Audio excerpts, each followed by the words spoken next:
Hi అండి, నమస్తే. నేను మీ దుర్గానండి. ఈరోజు సండే స్పెషల్ నేను చేయబోయే రెసిపీ ఏంటంటే ఫ్రాన్స్ గోంగూర అండి. ఈ రెండు మిక్స్డ్ నాన్ వెజ్ కర్రీ చేస్తానండి ఈ రోజున. ఈ గోంగూర ఫ్రాన్స్ కర్రీకి ఏమేమి కావాలో ఇంగ్రీడియంట్స్ మీకు చూపిస్తానండి.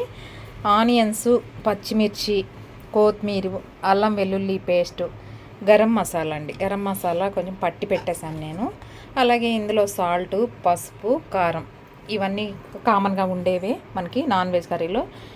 ఇప్పుడు ఈ ప్రాన్స్ కర్రీ విధానము, ప్రాన్స్ గోంగూర తయారు చేసే విధానము చూపిస్తాను రండి. ఇప్పుడు ఈ కర్రీ తయారు చేసే విధానం చూపిస్తానండి.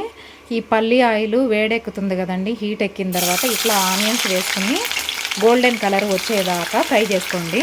ఇప్పుడు ఈ ఆనియన్స్ గోల్డెన్ కలర్లోకి వచ్చేసినాయి కదండి, బాగా ఫ్రై అయిపోయినాయి. ఇప్పుడు ఫ్రై అయిపోయినాయి కదండి, ఇందులో మనం ఏం చేయాలంటే ఇప్పుడు ఈ రొయ్యల్ని వేసేసుకోవాలి.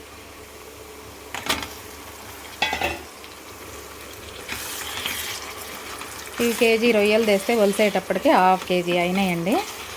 ఇందులో ఇప్పుడు ఈ రొయ్యలు వేసిన తర్వాత నీస్ వాటర్ అనేది బయటికి రావటం జరుగుతుందండి. ఆ నీస్ వాటర్ పూర్తిగా వచ్చి ఎగిరిపోయిన తర్వాత అప్పుడు అల్లం వెల్లుల్లి పేస్ట్ వేసుకుంటే టేస్ట్ అనేది బాగుంటుంది. ఇప్పుడు ఈ రొయ్యల్లో వాటర్ అంతా కూడా బయటకు వచ్చేసి రొయ్యలు బాయిల్ అయిపోవటం జరిగిందండి ప్రాన్స్. ఇప్పుడు మనం అల్లం వెల్లుల్లి పేస్ట్ వేసేసుకోవాలి. అల్లం వెల్లుల్లి పేస్ట్ వేసేసుకుని 5 మినిట్స్ దీన్ని ఫ్రై అవ్వనివ్వండి. ఫ్రై అయితే కనుక ఇందులో ఏంటంటే అల్లం వెల్లుల్లి పచ్చి స్మెల్ ఏమన్నా ఉంటే కనుక ఈ ఫ్రై అయ్యి పచ్చి స్మెల్ రాదనమాట. ఇప్పుడు ఈ అల్లం వెల్లుల్లి పేస్ట్ పూర్తిగా వేగటం అయితే జరిగిందండి. ఇప్పుడు మనం ఏం చేయాలంటే ఇప్పుడు అల్లం వెల్లుల్లి పేస్ట్ వేగింది కాబట్టి సాల్ట్ వేసేసుకోవాలండి. సాల్ట్ అండ్ కారము వేసేసుకోవాలండి. వేసేసుకుని ఒక్క 2 మినిట్స్ అలా ఉంచి కొంచెం వాటర్ అయితే పోసేసుకోవాలండి.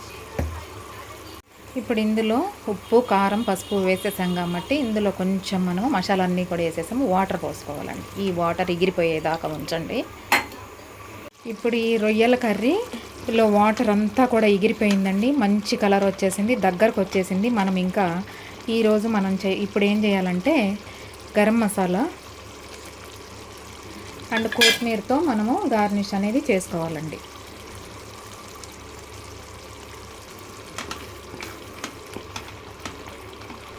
మనము ఈ గోంగూర రొయ్యలకి కావాల్సింది ఏంటంటేనండి, గోంగూర మనము పక్కన ఉడకబెట్టి పెట్టుకున్నానండి. ఆ ఉడకబెట్టింది ఇప్పుడు నేను ఈ రొయ్యల కర్రీ అనేది అయిపోయిందండి, రెడీ అయిపోయింది. ఈ రెండింటిని కలిపెట్టేసేసుకోవాలన్నమాట. ఇందులో గోంగూర మెదిపేటప్పుడు కూడా కొంచెం ఉప్పు, కారం వేసుకున్నాను. ఇప్పుడు ఈ కర్రీలో కూడా సేమ్ అంత ప్రాసెస్ అంతా ఒకటే కాబట్టి మసాలాలు అన్నీ ఉన్నాయి కాబట్టి ఈ రెండింటిని కలిపేసి తాలింపు అనేది వేయాలి. ఇప్పుడు ఈ గోంగూర రొయ్యలు కలిపేసి పెట్టుకున్నాను కదండి, దీన్ని తాలింపు వేసే ప్రాసెస్ ఇప్పుడు చూద్దామన్నమాట. దీనికి కావాల్సిన ఇంగ్రీడియంట్స్ ఏంటంటేనండి ఆవాలు, జీలకర్ర, ఎండుమిర్చి, వెల్లుల్లి, కొత్తిమీర, కరివేపాకు అండి. ఇప్పుడు నేను ఈ తాలింపు వేసే విధానము చూపిస్తాను. ఈ తాలింపు వేసేసి ఈ గోంగూరను ఇప్పుడు మనం ఈరోజు తయారు చేసే రెసిపీ ఏంటంటే గోంగూర రొయ్యలు కాబట్టి ఈ తాలింపు వేసిన దాంట్లో ఆ గోంగూర రొయ్యలను కలిపి వేసేసేస్తే గోంగూర రొయ్యలు అనేది కర్రీ రెడీ అవుతుందండి. ఇప్పుడు ఈ తాలింపు ఎండుమిరపకాయలు, వెల్లుల్లిపాయ, జీలకర్ర వేసేసానండి. ఆవాలు, జీలకర్ర కూడా వేసేసుకోండి. ఆవాలు, జీలకర్ర వేసిన తర్వాత కొంచెం పసుపు కూడా వేసుకోండి ఈ తాలింపులో.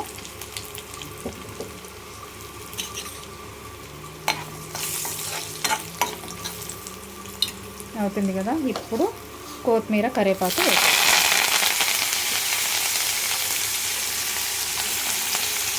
ఇప్పుడు తాలింపు అనేది మంచిగా కాలిపోవటం జరిగింది కదండి. ఇప్పుడు ఇందులో మనం ఏం చేయాలంటే ఇందాక రెడీ చేసి పెట్టుకున్నాం కదా, ఈరోజు రెసిపీ ఏంటంటే గోంగూర రొయ్యలు. ఇప్పుడు దీన్ని కలియబెట్టిన దాన్ని ఇందులో వేసేసి మీరు తాలింపు అనేది వేసేసేయండి.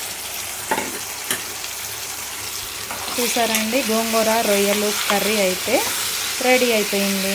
మీకు కూడా నచ్చినట్లయితే కనుక మా కిరిన్ జ్యూట్ వాళ్ళ ఛానల్ సబ్స్క్రైబ్ చేసుకొని మా కర్రీ అనేది ఎట్లా ఉందో టేస్ట్ మీరు కూడా కామెంట్